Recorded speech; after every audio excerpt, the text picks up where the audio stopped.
Pada awal kekristenan, jemaat kebanyakan terdiri dari orang-orang yang kurang mampu, tetapi mereka memiliki kebiasaan berbagi satu sama lain. Sebagai satu tubuh, hal itu baik. Tentu hal itu baik. Siapa bilang berbagi harta milik kita tidak baik? Sayangnya karena itu, mereka terlalu gembira kalau ada seorang kaya masuk ke dalam perkumpulan mereka, menjadi Kristen. Lalu seperti inilah yang terjadi.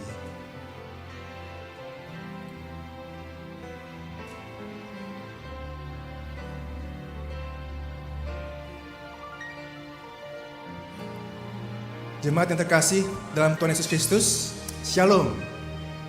Selamat pagi, selamat datang dalam ibadah Minggu Prapaskah ketiga GKI Kaltim Polri. Betapa kita bersyukur memiliki Tuhan Yesus yang memiliki kasih dalam hatinya pada sesama, pada Allah Bapa, dan benar-benar menyatakan kasih-Nya dalam semua kehidupannya. Jemaat sekalian, mari kita berdiri, kita memuliakan Tuhan karena kasih dan karya besar dalam hidup kita. Pujilah Tuhan, pujilah namanya.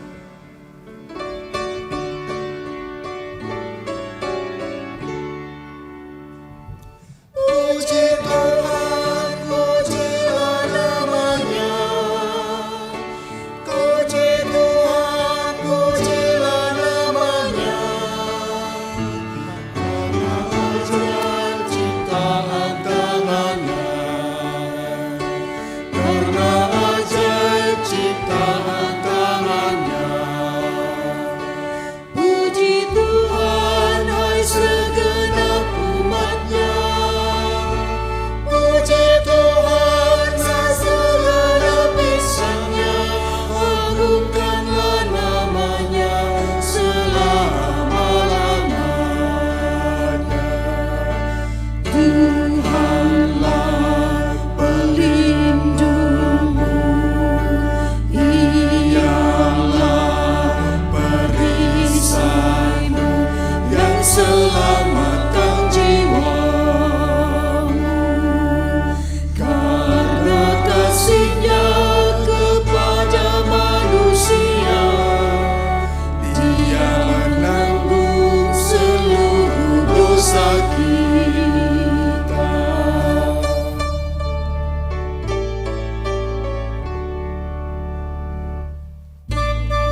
kepada Tuhan dengan takut dan ciumlah kakinya dengan gemetar. Sebab setiap pemberian yang baik dan setiap anugerah yang sempurna asalnya dari Dia, Allah dan penolong kita.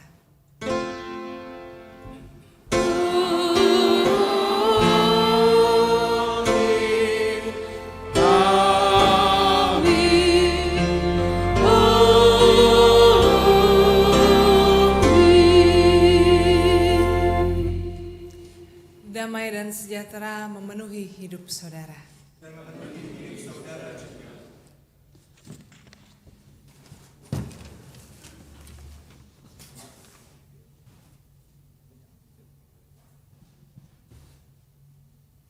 Jemaat yang terkasih dalam Tuhan Yesus, dalam perjanjian baru, kata tobat yang dalam bahasa Yunani adalah metanoia dan metanoeo, berarti bertobat, menyesal, dan memperbaiki kesalahan. Meninggalkan hidup lama dan hidup sebagai manusia baru, di mana iman tak sekedar tutur manis, kidung merdu, tetapi sungguh-sungguh sebuah kehidupan sebagai manusia beriman yang pertobatannya menghasilkan buah kehidupan yang manis dan menjadi berkat bagi banyak orang. Sama seperti iman tanpa perbuatan pada hakikatnya mati, maka pertobatan tanpa buah yang nyata adalah pertobatan semu. Seorang yang bertobat menjadikan hidupnya kitab yang terbuka, yang membuat setiap orang melihat Yesus dalamnya. Kita nyanyikan bersama Bibir Penuh Cemara.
di hadapan Tuhan dan mengakui dosa-dosa kita.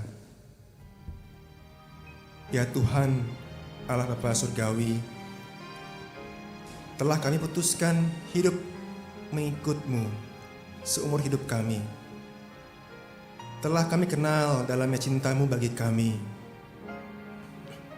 Engkau rela meneteskan peluh pergumulan-Mu serupa tetes-tetes darah kengerian.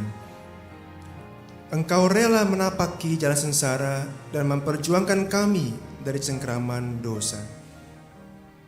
Keputusan kami dan pengenalan kami yang makin dalam kepadamu, bukti kasih-Mu yang besar, harusnya membuat kami kagum dan mengikuti teladan-Mu dan hidup dan berbuah. Tapi kami, ranting yang menempel pada pohon-Mu, tak mampu menghasilkan buah yang baik.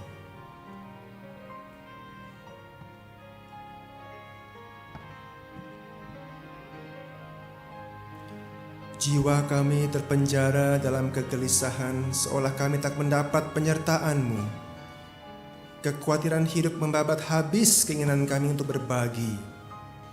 Belas kasih bagai bunga yang kering dalam jiwa kami, tak mengalir memenuhi batang sungai kehidupan yang Engkau percayakan untuk kami jalani. Ampunilah kami. Berilah kami kesempatan lagi ya Tuhan. Janganlah mengerat kami saat ini ya Tuhan. Kami mau hidup di dalam-Mu. Dalam nama Tuhan Yesus kami berdoa dan mengakui dosa kami. Amin.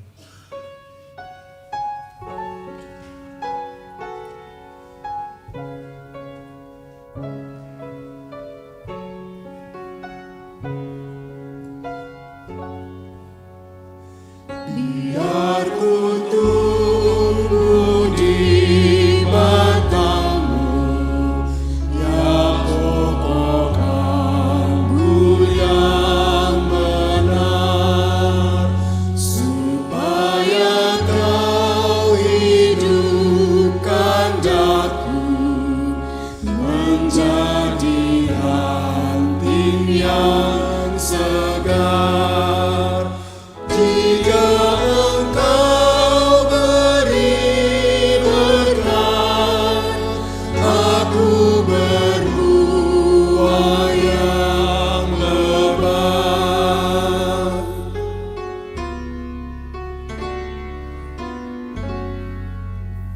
Tak mungkin aku kan mandiri, aku lemah di luar-Mu, hanya di dalam-Mu sendiri limpahlah hidup bagiku. Oleh-Mu aku lebat, yang tak berbuah dikerat.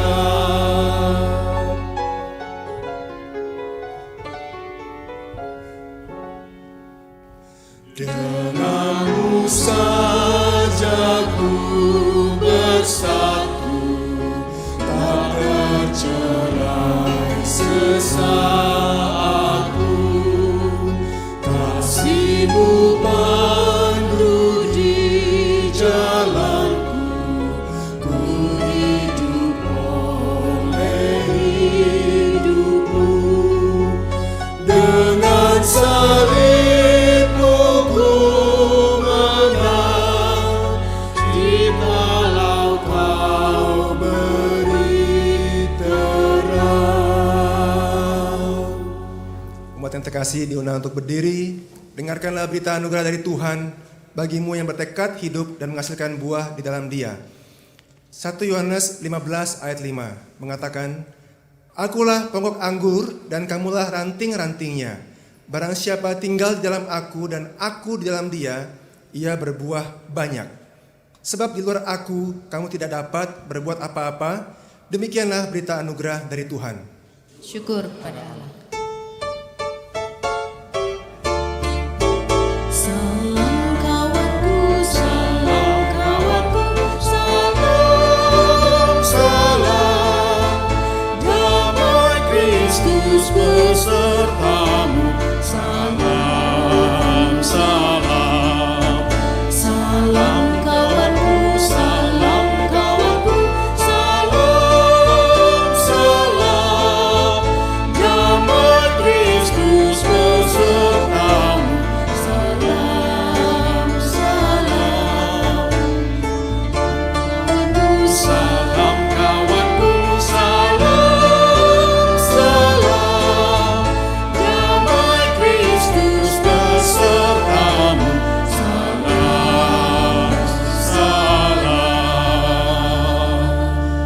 penuh sukacita, mari kita nyanyikan nyanyian syukur kita, Tinggallah dalam Kristus.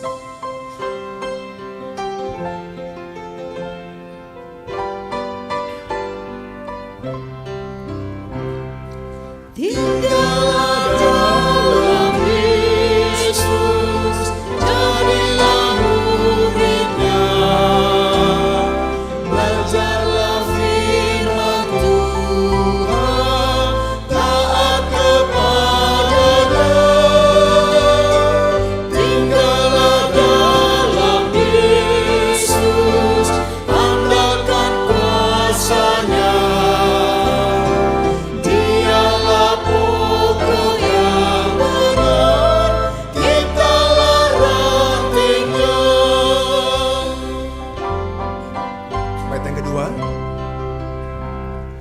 Kita sebagai ranting pasti berbualah,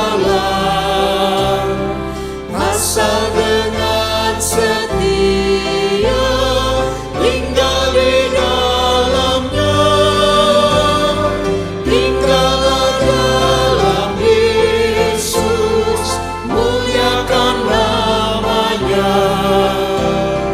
Hidup berlimpah dunia hanya di dalamnya.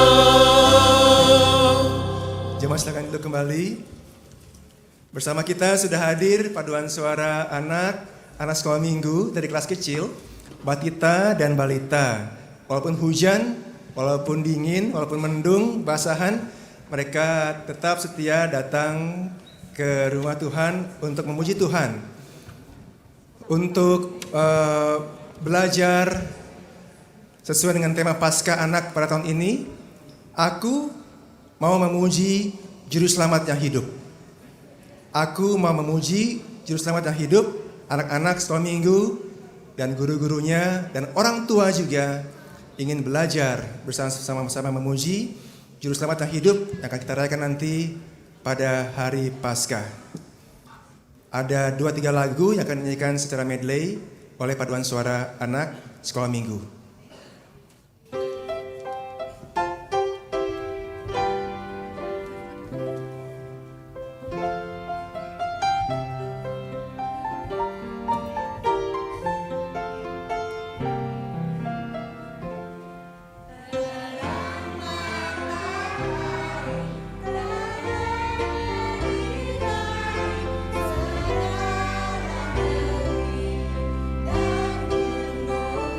Dan gunung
Mari kita berdoa. Tuhan, terima kasih karena di pagi ini kami diingatkan akan kuasa Tuhan yang bekerja dalam ciptaan, akan kuasa kasih Tuhan yang menyayangi setiap kami, bukan karena kelayakan kami, tapi karena Engkau adalah Allah yang pengasih. Untuk itu dalam kuasa-Mu, dalam kasih sayang-Mu, biarlah kami masuk dan datang. Biarlah kami tinggal di dalamnya, bertumbuh di dalamnya. Biarlah kiranya Tuhan juga melalui firman-Mu yang akan kami baca dan renungkan, dan kami nyanyikan, kami boleh dikuatkan, diarahkan, dibentuk, sehingga kami boleh semakin serupa dengan kehendak Tuhan. Dalam nama Tuhan kami Yesus Kristus kami berdoa. Amin.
Pembacaan firman Tuhan Kitab Yesaya pasal 55 ayat yang pertama sampai yang ke-9.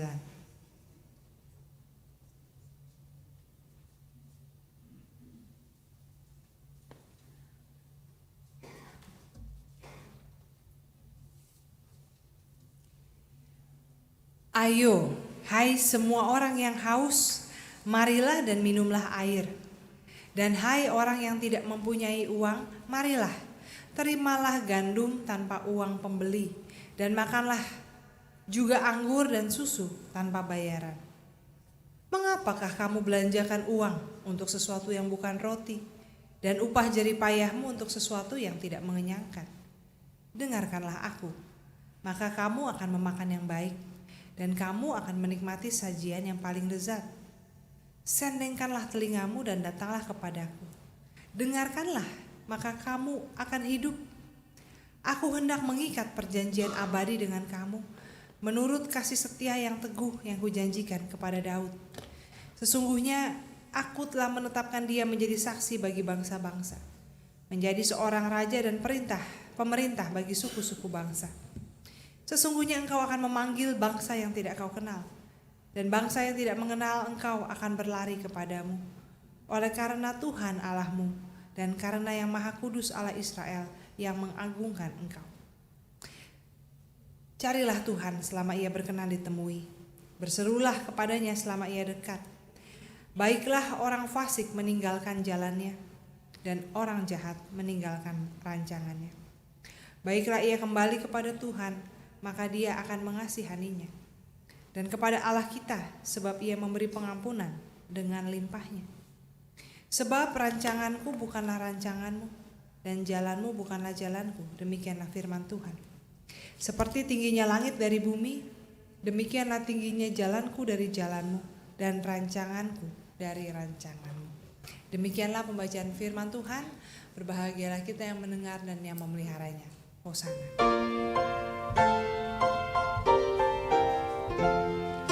Hosana, Hosana, Hosana matinggi, Hosana, Hosana, Hosana matinggi.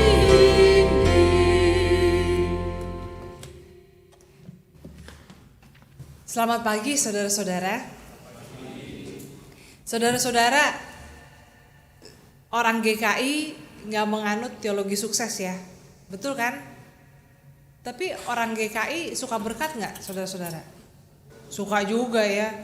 Biar kata kita nggak menganut teologi sukses, tapi kalau ngomongin berkat suka juga ya. Pendetanya juga suka kok saudara-saudara, jadi nggak usah merasa bersalah kalau kita suka berkat Tuhan. Saudara-saudara, kalau dijanjikan berkat Tuhan, mau nggak? Mau ya. Siapa yang sakit akan sembuh. Siapa yang keluarganya penuh dengan konflik, kakak adik gak ngomongan, suami istri ribut, akan dipulihkan, akan penuh kasih setia kemesraan.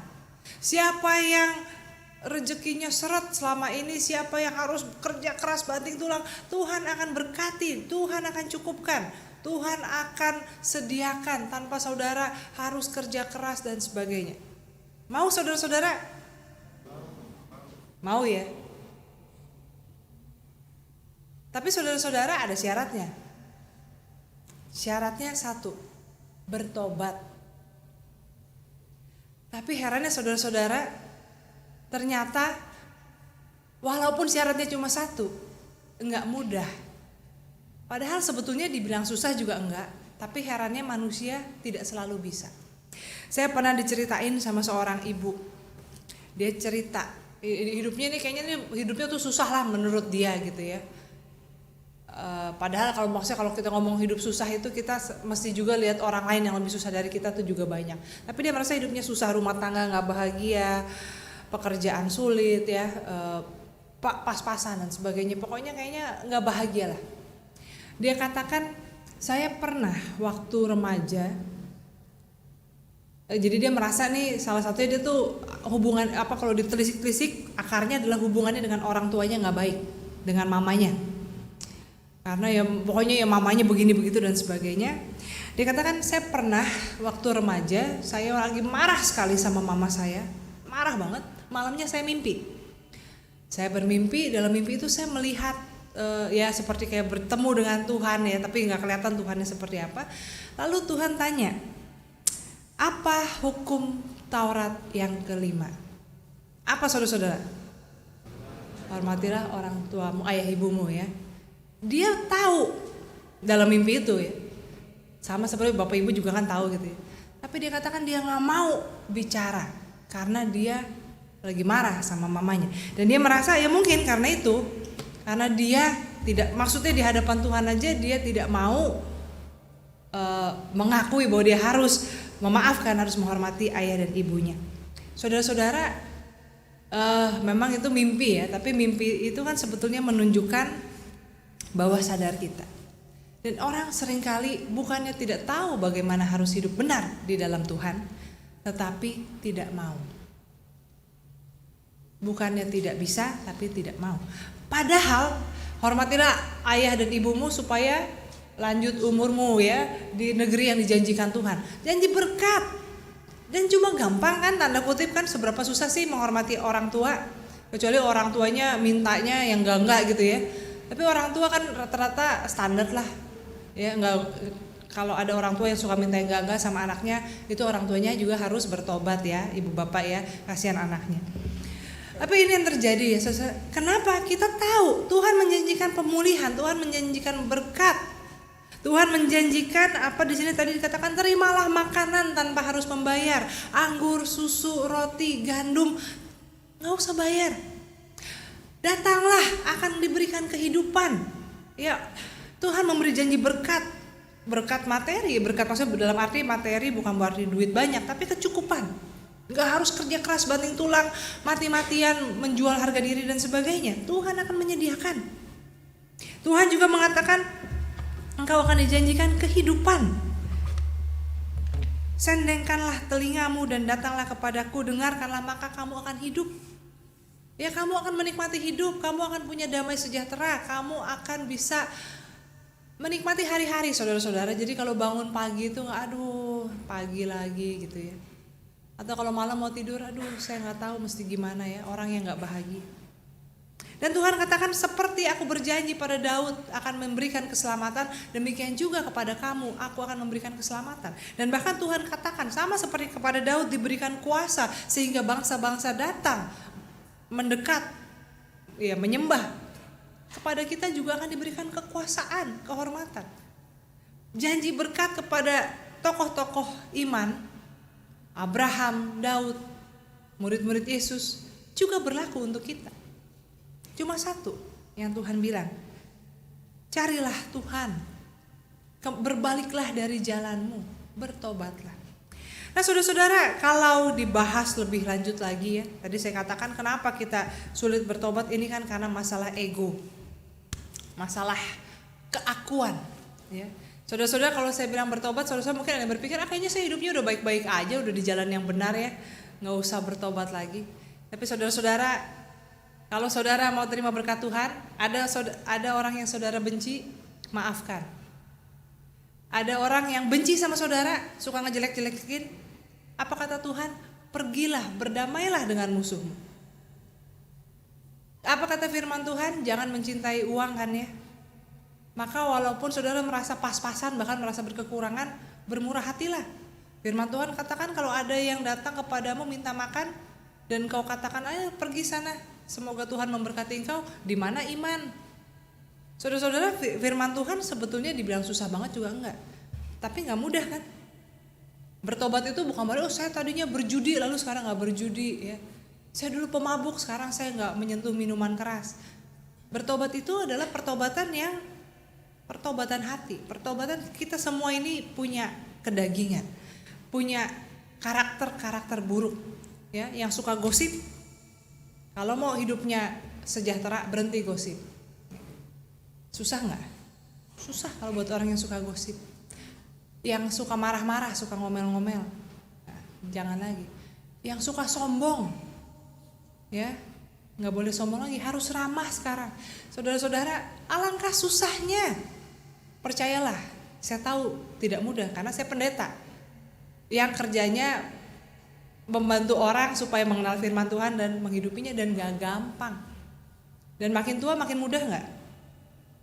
Makin tua makin susah. Karakternya udah makin jadi, harga dirinya udah semakin besar. Kalau anak remaja dibilangin misalnya anak remaja pelayanan ngambek, kok pelayanan ngambek? Oh iya nggak boleh ngambek gitu ya. Orang dewasa ngambek pelayanan, ibu nggak boleh ngambek, wah makin marah gitu ya. Saudara-saudara, tidak mudah. Nah kalau kita lihat sebetulnya kenapa orang tidak bisa dengan mudah bertobat? Yang pertama-tama saudara-saudara, sebetulnya karena orang itu tidak percaya bahwa janji Tuhan itu nyata. Kita nggak percaya, masa sih? Apa hubungannya? Kalau saya menghormati orang tua, lalu hidup saya akan jadi lancar atau jadi damai sejahtera. Masa sih kalau saya berhenti ngomongin orang, kalau saya berhenti gosip, lalu berkat jadi mengalir gitu. Saudara-saudara, sebetulnya kan kalau kita ngomong dari segi dunia aja ya, kalau ada orang yang jahat lalu berhenti jahat, ya hidupnya pasti akan lebih damai, ya kan? Tapi kita seringkali merasa nggak mungkin. Masa sih hanya dengan bertobat lalu jadi ada perubahan dalam hidup saya? Ya sayanya mungkin berubah, tapi hidup saya pasti begitu-begitu aja. Sekali lagi saudara-saudara, ini bukan teologi sukses ya. Teologi sukses adalah mengukur berkat Tuhan dengan limpahan materi. Ya, makanya pendeta GKI itu nggak diberkati. Soalnya mobilnya kalau nggak ini, pokoknya 1300 cc gitu kan. Ya apalah mereknya nggak boleh disebut saudara-saudara gitu ya. Kalau yang diberkati tuh kalau yang mobilnya tuh yang mereknya itulah ya, yang ada macannya di depan atau yang apa gitu. Saudara-saudara, bukan berarti kita bicara soal teologi sukses, tetapi pemulihan, berkat damai sejahtera, hidup yang bisa kita nikmati, bukan hedonis ya, bukan yang harus pesta pora, tapi bisa menikmati hari-hari dalam hidup kita dengan tenang, dengan bahagia, dengan sejahtera, nggak pusing, nggak sakit kepala, nggak gelisah, nggak marah. Itu janji yang nyata. Tapi orang seringkali masa sih? Dan Tuhan katakan, memang rancanganku bukan rancanganmu, jalanmu bukanlah jalanku. Ya, engkau memang tidak bisa paham seperti tingginya langit dari bumi, demikian tingginya jalanku dari jalanmu, rancanganku dari rancanganmu. Memang sulit untuk kita paham bahwa ada damai sejahtera yang semudah itu. Tapi Tuhan katakan, berilah dirimu bertobat, sendengkanlah telingamu, dengarkanlah firman Tuhan dan berubahlah. Nah saudara, itu yang pertama. Akarnya kita tidak sungguh-sungguh percaya pada janji Tuhan. Jadi kalau kita sulit bertobat tapi kita berkata bahwa kita beriman, kita percaya sama Tuhan, itu nggak nyambung. Kalau kita percaya sama Tuhan, kita percaya sama janji Tuhan, kita juga akan sungguh-sungguh berusaha untuk bertobat. Yang kedua saudara-saudara, yang bikin orang sulit adalah tadi ya, keakuan. Makanya betapa pentingnya kita belajar menyangkal diri, mengosongkan diri. Karena saudara-saudara, diri kita ini, ego kita yang menghalangi. Masalah ribut dalam rumah tangga, dalam pekerjaan, di gereja, itu kan bukan karena ada orang dipukulin sampai babak belur. Masalahnya cuma tersinggung, lupa diterima kasihin. Pas salaman saya nggak dilihat, salaman sama saya tapi ambil ngomong sama orang lain, nggak mau lagi ke gereja. Ya, saudara-saudara, apa sih yang bikin kita begitu banyak konflik dalam hidup kita? Ego kan? Aku nggak dianggap, aku nggak dihargai. Ego, keakuan. Itu juga yang membuat kita sulit untuk bertobat. Dan yang ketiga saudara-saudara adalah kecintaan pada dosa. Ya, memang ada dosa yang nggak enak. Contohnya tadi marah-marah. Enak nggak orang kalau marah-marah? Enak nggak? Ada orang yang puas gitu kalau marah-marah, habis itu tidur tenang? Nggak ada ya. Orang kalau habis marah-marah tuh ada juga jadi sakit kepala. Atau kalau yang cemburu gitu ya, cemburu, iri hati sama orang, ada yang hidupnya sejahtera? Enggak kan?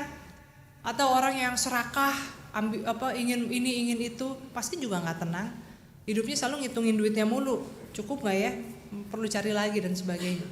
Ada dosa yang nggak membuat hidup nyaman.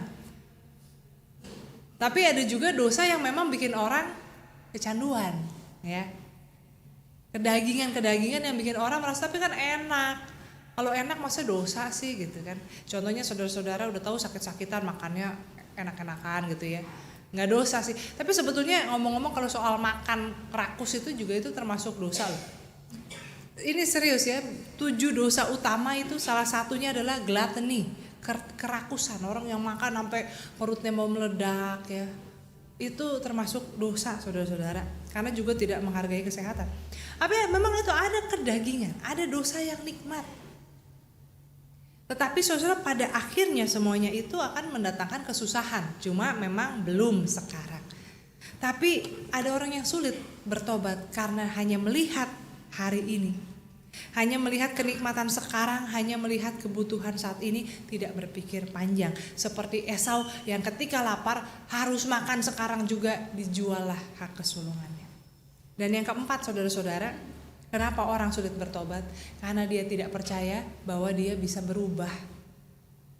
Orang kalau bertobat kan harus berubah ya. Orang gak mungkin saya bertobat tapi kembali lagi berdosa. Kadang-kadang ada orang yang tidak percaya bahwa dia bisa berubah. Ada cerita tentang seorang laki-laki ya, yang biasa tuh kerjanya tuh cuma pacaran.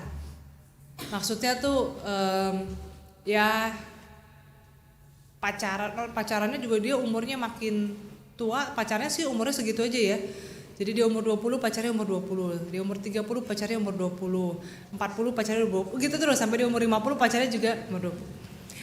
Lalu dia kenapa sih nggak mau menikah? Kenapa? Dikatakan saya nggak bisa karena saya udah terbiasa sekian puluh tahun pacaran sama cewek yang cakep-cakep. Kalau saya menikah kan ceweknya kan nggak 20 terus kan. Kalau pacaran kan bisa diganti, saudara. Kalau istri diganti kan susah ya. Zaman sekarang bisa juga ya, tapi susah. Ini cerita saudara ya, bukan kasus pastoral ya, jangan dipikir siapa tuh orangnya gitu. Saudara, suatu saat dia jatuh cinta sama perempuan yang seumuran sama dia, tapi buat dia takut untuk memasuki hubungan itu karena dia bilang saya nggak bisa berubah. You cannot teach a new trick to an old dog ya, nggak bisa ngajarin trik baru kepada anjing tua, itu kata dia. Nah saudara, ada orang yang tidak mau bertobat karena dia merasa, ya saya udah begini, udah dari kecil begini, ya udah mau gimana? Saya udah cari hidup selama ini ya dengan cara menipu orang, ya udah gimana? Saya selama ini cari pekerjaan ya ini dengan cara menjual harga diri saya, ya udahlah mau gimana? Ya udahlah, semoga Tuhan mengerti aja lah nanti pada akhir hidup saya. Tapi ya udah nggak bisa berubah. Ya udah gimana? Saya memang udah kebiasaan ngomel ya, gimana? Coba lihat aja mulut saya tai lalatnya banyak gitu ya. Emang udah dari sononya. Saudara-saudara, ada orang yang tidak bisa, tidak mau berubah karena dia tidak percaya bahwa dirinya bisa berubah. Namun saudara-saudara, kita memahami bahwa di dalam kekristenan kita bicara soal anugerah yang luar biasa. Anugerah yang memanggil orang sejelek apapun, memberi kesempatan untuk mereka bisa masuk dalam hidup yang baru. Hidup yang penuh dengan damai sejahtera, hidup yang bersih, hidup yang lepas dari segala konflik, segala tipu daya, segala kedagingan, segala ambisi yang merusak, segala keserakahan dan sebagainya. Itulah berita anugerah untuk kita. Tuhan memanggil, Tuhan, mengapa engkau membiarkan dirimu binasa? Mengapa engkau memilih untuk susah? Ya kan, kepada anak yang hilang itu, anak bungsu yang pergi dari rumah bapaknya, bapaknya sedang menanti-nantikan dia dan mengatakan kembalilah ya. Apapun yang ada di rumah engkau boleh nikmati. Tapi dia gak mau. Sampai harus terpaksa. Saudara-saudara, panggilan Tuhan untuk setiap kita berlaku. Untuk kita meninggalkan segala kerumitan hati, kerumitan hidup, untuk hidup dalam damai sejahtera bersama dengan Tuhan. Namun apa sih makna pertobatan itu sendiri, saudara-saudara? Tadi di awal oleh penatua Bapak Pak Arwin sudah dikatakan ya, pertobatan itu bahasa Yunaninya metanoia, tapi tadi di sini macam-macam ya. Metanoia. Gampang ya ingatnya ya. Nama toko buku. Saudara, metanoia itu dari dua kata, meta dan nous. Meta artinya berubah. Ya, metamorfosa, perubahan bentuk, metafora, perubahan makna. Nous artinya pikiran. Kalau orang bertobat, apanya yang berubah? Pertama-tama pikirannya, cara berpikirnya, cara pandangnya. Kadang-kadang ada orang berpikir, oh ya saya harus bertobat, tapi dia nggak tahu apa yang benar dan apa yang salah, cuma ikut aja. Ayo, harus baca Alkitab, tapi nggak memahami kenapa ya harus baca Alkitab. Ya udahlah, orang Kristen harus baca Alkitab. Ya, harus begini, ya udah ikut. Harus begitu, tapi tidak memahami kenapa. Ya, harus pelayanan loh orang Kristen, ya udah pelayanan aktif, tapi nggak memahami maknanya. Saudara, pertobatan yang seperti itu adalah pertobatan yang dari luar. Sama seperti orang ya yang mau misalnya orang merokok, kan tahu merokok tidak baik, tapi belum ada perubahan dalam pikirannya, maka dia akan setengah mati berusaha, aduh pengen ngerokok ketika berhenti merokok. Tapi pernah ada orang, dia perokok berat, suatu hari sakit lalu ke dokter, dikasih lihat hasil ronsen paru-parunya, betapa parahnya. Saat itu pulang ke rumah berhenti merokok sama sekali, nggak pakai bertahap dikurangin, sebatang dikurangin, berhenti sama sekali. Kenapa? Karena ada perubahan pikiran. Selama ini tuh jauh gitu ya, itu urusan orang lain. Tapi ketika melihat itu ada di dalam dirinya, hasilnya itu, maka dia berubah. Saudara-saudara, metanoia, pertobatan adalah ketika pikiran kita berubah. Roma pasal 12 ayat 2 bicara soal itu ya. Saya bacakan. Jangan kamu menjadi serupa dengan dunia ini, tapi berubahlah oleh pembaharuan budimu, sehingga kamu dapat membedakan manakah kehendak Allah, apa yang baik, yang berkenan kepada Allah, dan yang sempurna. Tema khotbah kita pembaruan melalui pertobatan. Maka saudara-saudara, pertama-tama berubahlah oleh pembaruan budimu, pikiran. Saudara, pikiran manusia itu punya kekuatan yang luar biasa. Saya dulu diceritain mahasiswa STT di asrama, dulu pernah nemu makanan ya mungkin banyak kali ya. Terus ini mereka bertanya-tanya, ini masih bagus apa enggak? Tapi namanya mahasiswa kan, duit pas-pasan, lapar, ada makanan enak. Lalu ada anjing asrama. Maka si anjing ini kemudian kita cobain dulu anjingnya, kalau dia nggak muntah, dia nggak sakit, aman ya. Dikasih ke si anjing gitu ya, anjingnya mau makan gitu ya, lalu udah, wah oke tuh sampai sore si anjing nggak kenapa-napa, malam ini kita makan enak asik gitu ya. Saudara, besok paginya penjaga asrama bilang, anjing kita mati. Waduh, langsung pada gitu, waduh anjingnya mati gitu ya. Lalu mulai ada yang keringet dingin, sakit kepala, muntah-muntah, jadi diare dan sebagainya. Terus tapi terus pokoknya ini ya kacau. Lalu ketika ditanya anjingnya matinya gimana? Ketabrak mobil. Sebenarnya enggak ada urusannya sama makanan yang kemarin ya. Tapi betapa pikiran kita ketika diberi informasi sesuatu itu bisa mempengaruhi. Maka demikian juga kalau kita mau bertobat, pikiran kita diperbarui oleh Tuhan, itu akan membuat kita bisa berhenti melakukan hal-hal yang sulit, kedagingan yang kita cintai dan sebagainya. Termasuk juga ketika kita melihat diri kita sebagai orang yang dikasihi oleh Tuhan, orang yang dicintai oleh Tuhan, orang yang bisa berubah. Kita harus meyakini itu, saudara. Kita harus berpikir, memiliki pembaruan budi bahwa janji Tuhan itu benar, bahwa kita belum terlambat untuk bertobat. Kita masih bisa untuk diperbaiki. Saudara-saudara, orang yang pikirannya diubahkan oleh Tuhan, maka itu akan berdampak pada perasaan dan perbuatannya. Kalau tadi contohnya mahasiswa itu mereka jadi sakit perut dan sebagainya. Saudara-saudara, perubahan pikiran juga akan berpengaruh pada bagaimana kita merasa dan bagaimana kita bertindak. Saya pernah ketemu satu orang kenalan ya, cewek, awalnya ramah. Dia bukan orang Kristen, saudara. Tapi ramah nih, kita udah ngobrol sama-sama mahasiswa. Ketika dia tahu saya Kristen dan mahasiswa teologi, dia langsung berhenti bicara sama saya. Mungkin dia takutnya mau diinjili gitu ya. Tapi saudara, ketika orang, contoh ya orang yang rasis ya, ada orang berpikir berteman karena ini sesuku nih gitu ya. Kayak saya kan namanya Pantau, suka disangka orang Manado gitu ya. Tapi orang Manado sih baik-baik sama saya. Tapi kan orang suka gitu ya, oh kayaknya ini sesuku. Ternyata sesudah ngobrol loh, bukan. Itu bisa hilang feeling ya, ilfeel. Bisa jadi malas. Terus itu kan karena punya pikiran, punya nilai yang memfilter kita. Maka bagaimana supaya pertobatan kita sungguh-sungguh merubah hidup kita, memperbarui hidup kita. Saudara, isilah pikiran kita dengan apa yang baik. Filipi pasal 4 ayat 8, segala yang baik, yang manis, yang sedap didengar, yang patut dipuji, yang disebut kebajikan, yang suci, pikirkanlah semuanya itu. Paulus menuliskan itu karena Paulus tahu kalau pikiran kita diisinya dengan kebencian, kemarahan, iri hati, tidak bersyukur, nggak mungkin kita bisa bertobat. Kalau kita merasa aku dizolimi, aku diperlakukan tidak adil, aku ini korban, dia jahat, Tuhan tidak adil dan sebagainya, nggak mungkin hidupnya bersyukur, nggak mungkin baik sama orang lain, nggak mungkin ramah, nggak mungkin bisa memaafkan. Tapi kalau pikiran itu diisi dengan yang baik, bahkan orang yang jahat sama kita sekalipun, mereka itu nggak mungkin 100% jahat.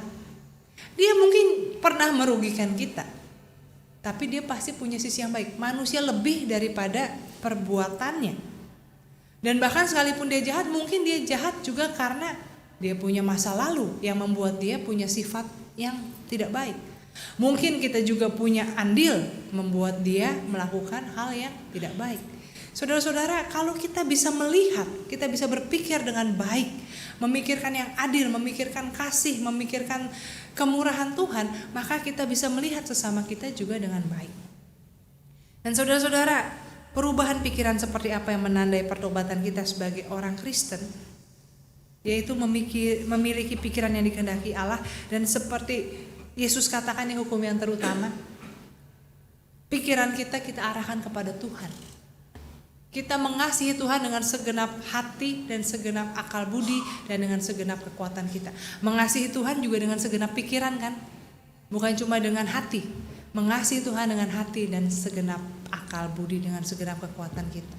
Saudara-saudara, pikiran kita terarah pada Tuhan. Kita mengasihi Tuhan. Apapun yang kita lakukan, kita mau melakukan kehendak Tuhan. Dan yang kedua, saudara-saudara, pikiran yang diubahkan adalah pikiran yang memandang diri kita dengan kasih. Banyak orang Kristen yang pergi ke gereja lalu mendengar khotbah yang mengatakan kamu berdosa, kamu jahat, kamu jelek, lalu berhenti sampai di situ. Saya jahat. Kan di firman Tuhan juga dikatakan ya, ketika kamu tahu yang benar tapi tidak melakukan, kamu berdosa. Kadang-kadang kan kita ke gereja dikasih tahu yang benar, tapi kita masih belum mampu melakukan, lalu pulang ke rumah kita jadi merasa kita ini gagal. Orang Kristen yang gagal. Aduh, dibilang suruh mengampuni, aku masih belum bisa mengampuni. Soalnya akibatnya, saya benci banget sama diri saya. Kenapa sih saya gampang marah? Kenapa sih saya gampang iri hati? Kenapa sih saya lemah? Saudara, jadi banyak orang yang tidak bisa berhenti berbuat dosa, belum bisa, tapi juga pada akhirnya membenci dirinya. Maka pikiran yang diubahkan adalah pikiran yang mengatakan Tuhan mengasihi kita apapun juga. Dan Tuhan mengampuni dosa kita. Ada cerita di sebuah desa, ada pastor yang pelayanan di gereja di desa kecil, di kota kecil. Lalu suatu hari umatnya ada ibu-ibu, oma-oma lah gitu ya, yang berkata, Tuhan setiap malam menampakkan diri kepada saya bisa bercakap-cakap sama Tuhan. Wah, orang-orang di gereja heboh ya, di kota kecil gitu kan. Wah kalau gitu oma tolong dong tanya sama Tuhan, anak saya nanti jodohnya siapa gitu. Tolong dong oma tanya sama Tuhan, harga sapi tahun depan naik apa turun gitu ya. Pokoknya pasti ngaco nih, waduh jemaat nih mulai ngaco nih ya, kata si pastor ya. Ini nih lama-lama nih jadi penyembahan kepada si oma nih. Jadi si pastor bilang, ini mesti diuji nih oma ini nih bohong-bohong aja apa enggak. Oma dipanggil kan. Oma, kalau memang benar Tuhan menampakkan diri kepada oma, tanya sama Tuhan. Apa dosa yang pernah saya perbuat yang cuma saya dan Tuhan yang tahu? Omanya kan karena pastor yang ngomong, dia dengan iya pastor akan saya lakukan. Oh lalu pastor, waduh celaka juga ya kalau omanya bener ya. Jadi ketahuan dong dosa saya apa gitu ya. Terus si pastor mulai jadi kepikir, waduh gawat juga nih gitu ya. Dia deg-degan juga. Besok paginya ketemu si oma itu, dia nanya tapi antara takut dan penasaran. Oma gimana semalam ketemu Tuhan lagi? Iya pastor. Dan saya udah tanya pertanyaan titipan pastor. Waduh. Lalu apa jawab Tuhan? Tuhan bilang, katakan pada pasturmu, aku sudah tidak ingat. Saudara-saudara, ini memang cuma cerita. Tapi seringkali yang menghukum diri kita lebih lama adalah diri kita sendiri. Ketika Tuhan mengampuni kita, Tuhan tidak lagi mengingat dosa-dosa kita. Dia tidak mengingat-ingat, tidak membangkit-bangkit. Kita yang tidak bisa mengampuni diri kita sendiri. Maka perubahan pikiran adalah dengan melihat bahwa kita adalah orang yang dikasihi Tuhan. Jadi jangan disia-siakan hidup kita. Jangan masuk dalam pergaulan yang salah. Jangan melakukan perbuatan yang tercemar. Jangan merugikan diri sendiri. Karena Tuhan mengasihi kita. Dan kalau kita bisa mengasihi diri kita sendiri, maka perubahan pikiran yang ketiga, kita mengasihi sesama kita seperti diri kita sendiri. Orang yang suka jahat sama orang lain, biasanya dia juga tidak mengasihi dirinya sendiri. Mungkin kesannya enggak, dia sangat egois, sangat mementingkan diri sendiri. Iya benar, tapi karena dia tidak percaya bahwa dirinya layak dikasihi, sehingga dia harus egois, dia harus merebut, dia harus mempertahankan. Karena dia tidak percaya bahwa kalau dia menjadi dirinya aja ya, gak ngapa-ngapain, dia akan diberikan. Dia merasa harus berjuang mempertahankan. Tapi orang yang mengasihi dirinya sendiri, dia juga akan bisa mengasihi orang lain. Dia akan bisa menghargai orang lain. Dia akan bisa memperlakukan orang lain dengan baik, dengan hormat. Dan dia juga bisa mengampuni kalau orang lain berbuat salah. Karena kita pun juga tidak luput dari kesalahan. Maka saudara-saudara, pertobatan, metanoia adalah pembaruan.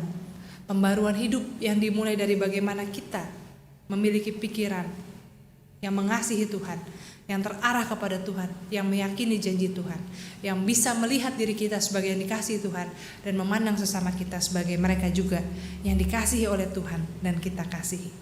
Biarlah kiranya di masa Prapaskah ini kita menggunakan waktu untuk memeriksa pikiran kita, untuk memeriksa hidup kita, dan untuk menyingkirkan ego kita ya, untuk merendahkan hati supaya janji keselamatan dari Tuhan boleh sungguh nyata dalam hidup kita. Amin.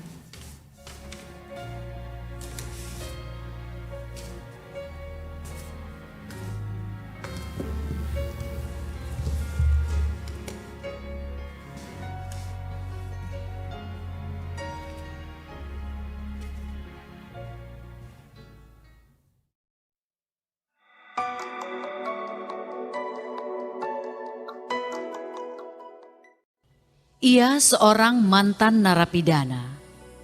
Sekarang ia menjadi buah bibir di mana-mana karena perubahan hidupnya.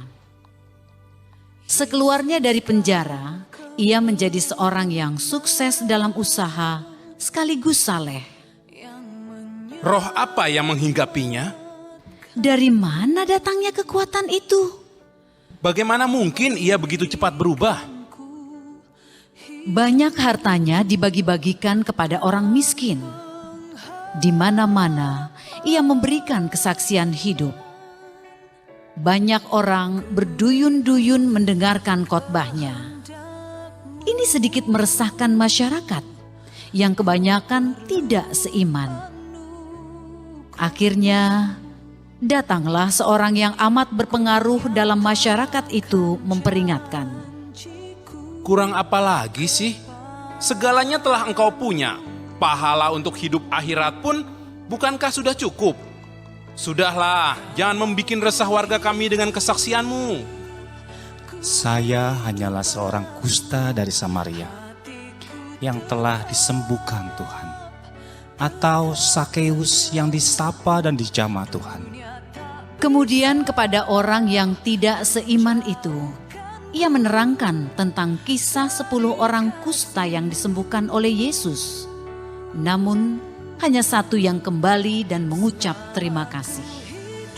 Dan Zakeus yang telah dicap oleh masyarakat sebagai pendosa karena bekerja sebagai penarik pajak, karena bertemu dengan Yesus, mendermakan separuh hartanya untuk orang miskin.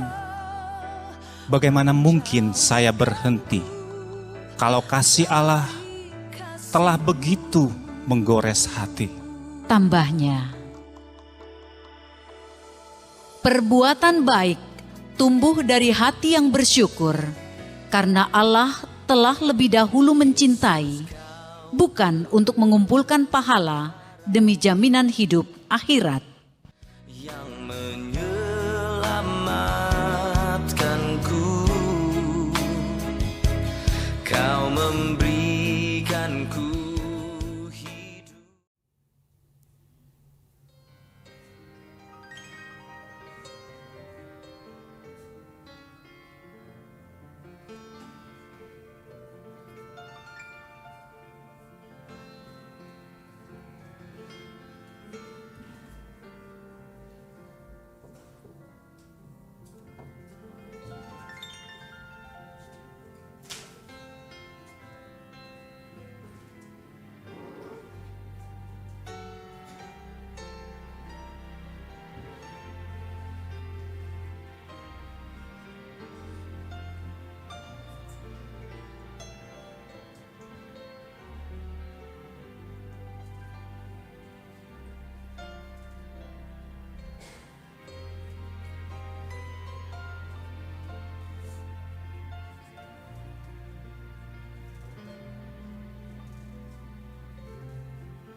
Umat Allah diundang untuk bangkit berdiri bersama dengan gereja di segala abad dan tempat berdasarkan pada pengakuan baptisan kita.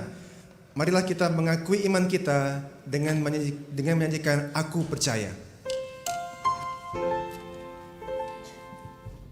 Aku percaya Allah yang kekal, yang oleh sabda kita kenal, Bapa pencipta alam semesta, yang mengasihi manusia. Aku percaya disalibkan di Golgota, yang dari kubur bangkit dan menang, naik ke surga dalam terang. Aku percaya pada Roh Kudus yang mendiami kita terus. Aku percaya gereja yang esa, ku jadi suci di dalamnya. Kita duduk kembali.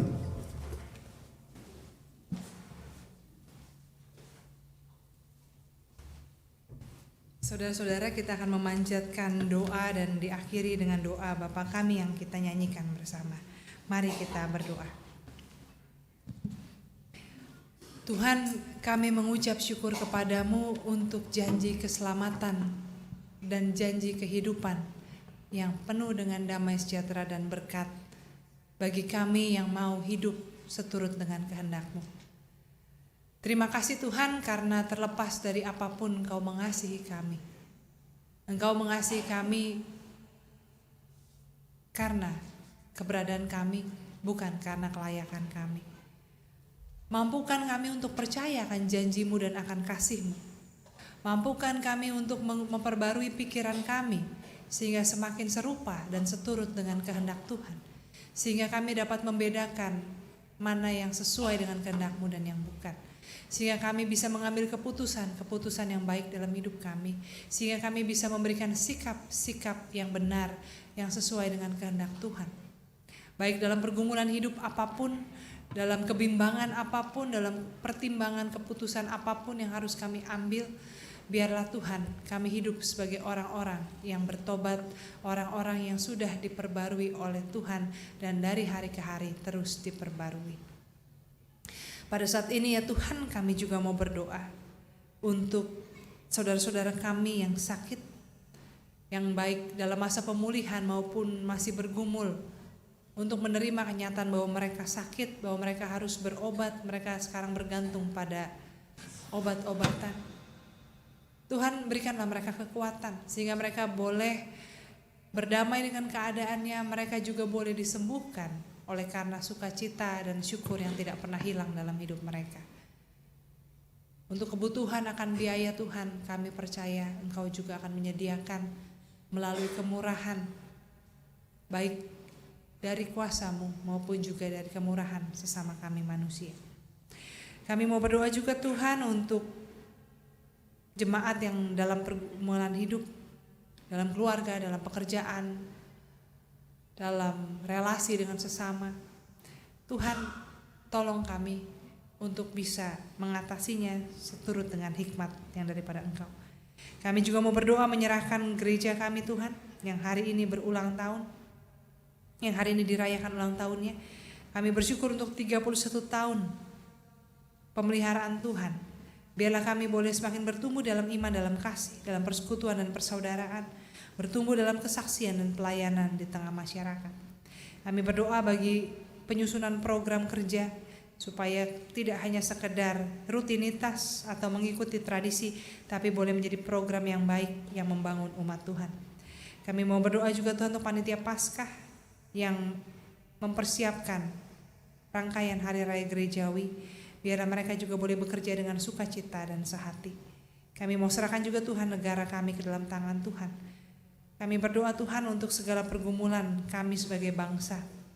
Biarlah kami boleh memiliki kasih, toleransi. Kami boleh memiliki keadilan dan kebenaran. Kami boleh menjadi warga negara yang baik, dan kami mendoakan pemimpin kami, pemerintah kami, supaya mereka juga menjadi pemimpin yang baik. Tuhan, kami mau serahkan doa kami ini ke dalam tangan-Mu, ke dalam tangan Tuhan kami Yesus Kristus yang telah mengajar kami berdoa.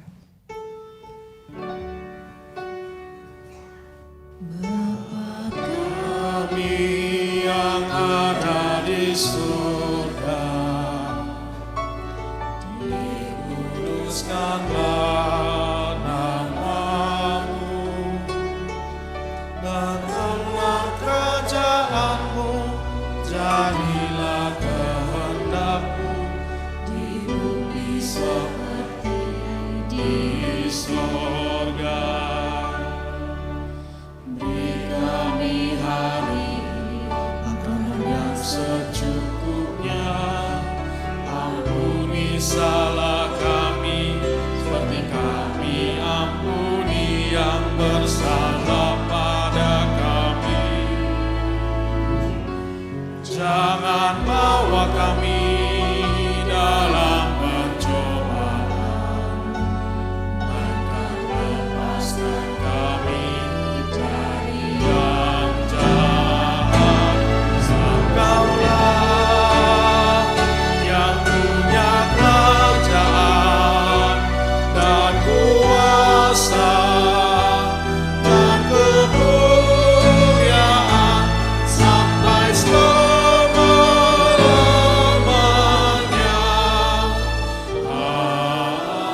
Amin.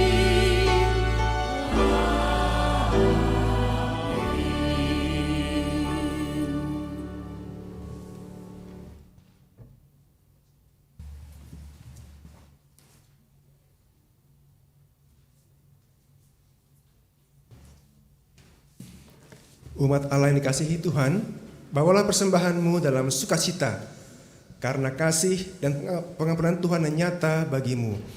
Dengan mengingat firman Tuhan dari Yohanes 15 ayat 8. Dalam hal inilah Bapakku dipermuliakan, yaitu jika kamu berbuah banyak, dan dengan demikian kamu adalah murid-muridku.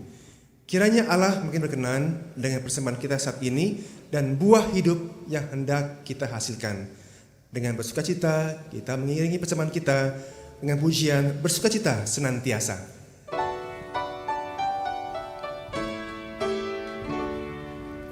Bersukacita senantiasa, bersukacitalah tetap berdoa. Ucaplah syukur, ucaplah syukur dalam segala padanya. Karena itu diinginkan Allah dalam Kristus Yesus bagi kamu. Karena itu diinginkan Allah dalam Kristus Yesus bagi kamu.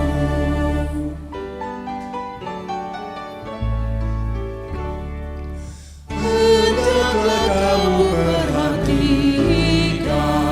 jangan membalas jahat dengan jahat. Berbuat baik bagi sesama, bahkan terhadap tiap orang. Karena itu diinginkan Allah dalam Kristus Yesus bagi kamu. Karena itu diinginkan Allah dalam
Jemaat diundang untuk berdiri, kita menaikkan bersama-sama bait yang ketiga.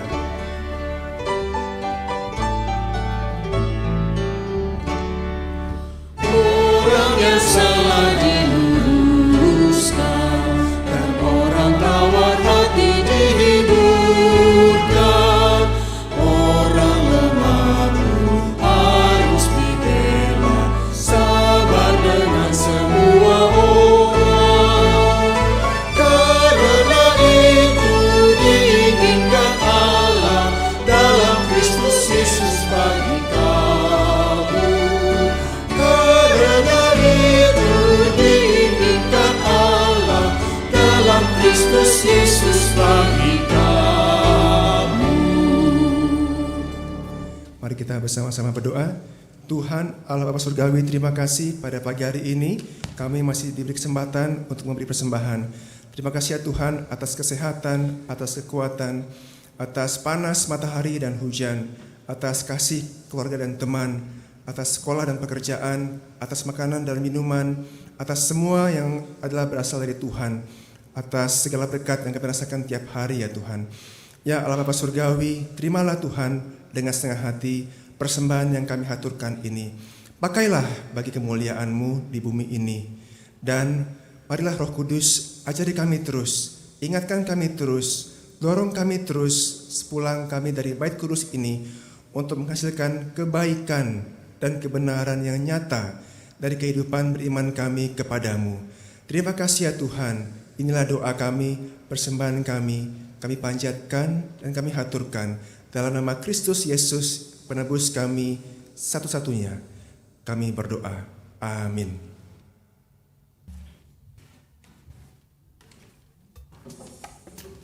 Mari jemaat, kita mengalami pembaruan dengan pertobatan dan kita berseru kepada Tuhan. Tuhan tolonglah bangunkan iman.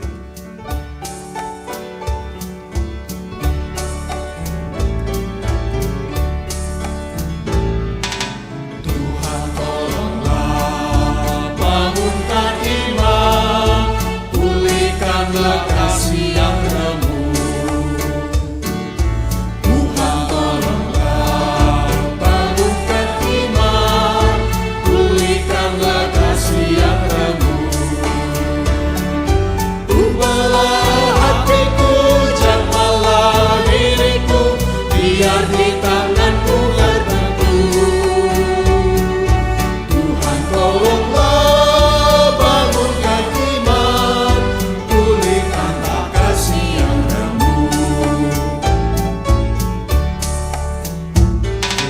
Kasih-Mu Tuhan, bagiku Tuhan, tak setara kemurahan-Mu.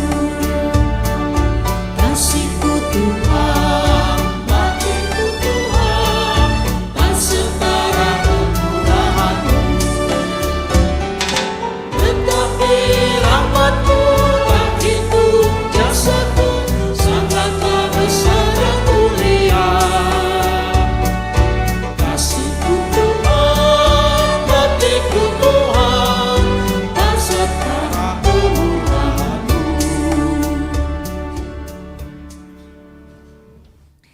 Supaya engkau mampu menghasilkan perbuatan baik, arahkanlah hatimu kepada Tuhan.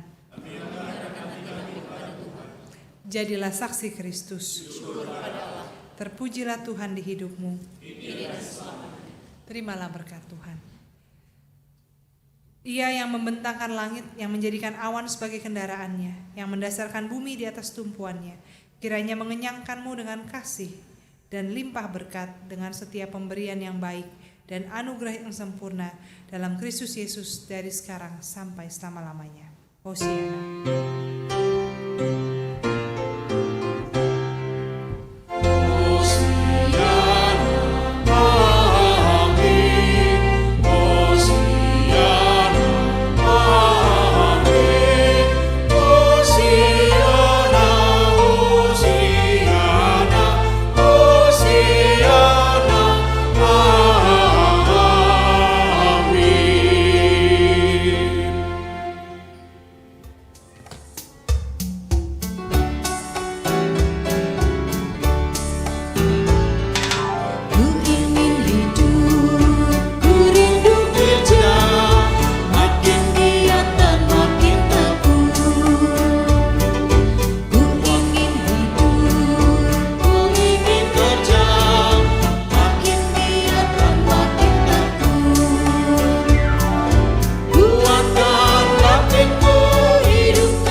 Selamat pagi Bapak Ibu terkasih di dalam Tuhan Yesus Kristus. Puji syukur, bersyukur sekali kita sudah mendapat kesempatan untuk berbakti pada pagi hari ini.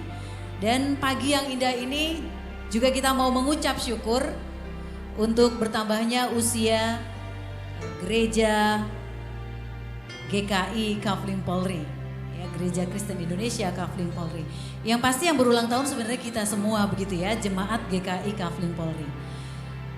Ulang tahunnya memang sudah berlalu pada hari Selasa lalu ya, tanggal 23 Februari 2016. Dan pada hari Minggu ini ya, kita mau bersama-sama bersyukur ya atas ketambahan usia gereja kita.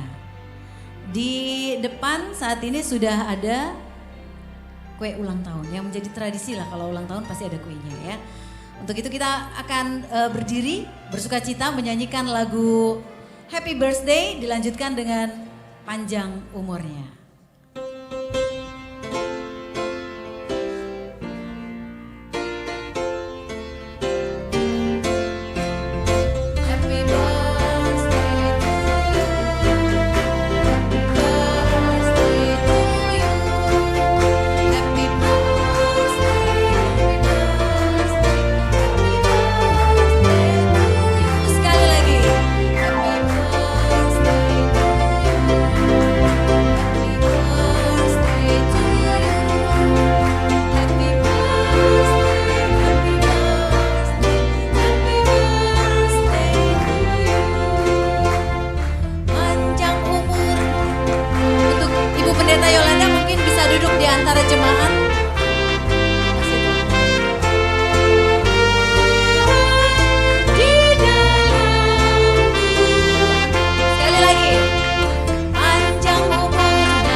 Untuk saat ini di depan juga sudah berdiri Ibu Pendeta dan juga para majelis ya yang bertugas pada pagi hari ini.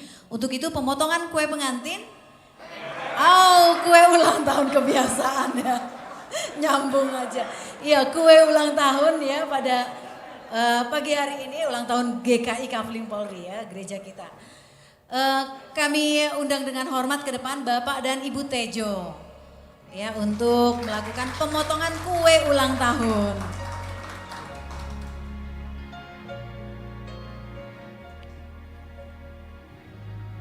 Ya, kue ulang tahun ya. Bapak dan Ibu Tejo ini juga merupakan jemaat senior di GKI Kafling Polri. Ya, ulang tahun gereja kita sekarang sudah semakin dewasa ya. Sudah 31. Ya, tiup dulu. 1, 2, 3. Iya. Ya, terima kasih. Ya, silakan dipotong Pak Tejo.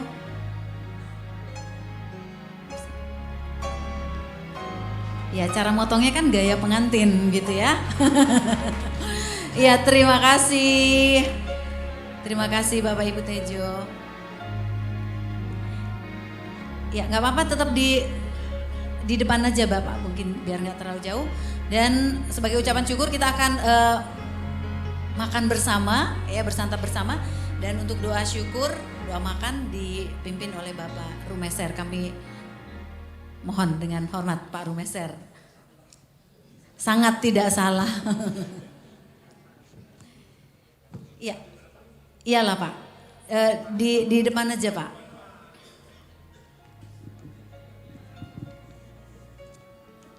Mau di podium boleh Pak? Mau di sini. Jemaat, mari kita mengucap syukur dan berdoa. Ya Allah Bapa Surgawi, Puji syukur kami panjatkan kehadirat-Mu. Karena demikian nyata kasih dan penyertaan Tuhan kepada kami khususnya Jemaat GKI Kafling Polri. Di mana Engkau sudah menyertai kami 31 tahun lamanya. Suatu periode yang tidak sebentar. Terima kasih Bapa. Biarlah Tuhan sebagaimana 31 tahun Engkau menyertai Engkau. Pada tahun-tahun berikutnya pun kiranya Tuhan tetap bersama dengan kami. Terima kasih Bapa. Sekarang di dalam rangka pengucapan syukur kami telah menyediakan makanan dan minuman untuk disantap. Biarlah Tuhan sendiri yang akan membubuhkan berkat, kekuatan bagi jasmani kami. Tetapi khususnya kekuatan pada rohani kami untuk mengingat bahwa perbuatan baik dan kitab yang terbuka di dalam kehidupan kami yang harus kami perankan di dalam kehidupan kami sebagai jemaat GKI Kafling Polri. Terima kasih ya Bapak. Dalam nama Yesus kami telah berdoa dan mengucap syukur. Amin. Amin, terima kasih Bapak Rumeser dan kami persilakan prosesi keluar dan nanti jemaat akan juga memberikan ucapan selamat.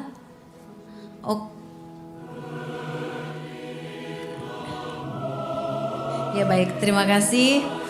Selamat ulang tahun untuk kita semua. Tuhan memberkati.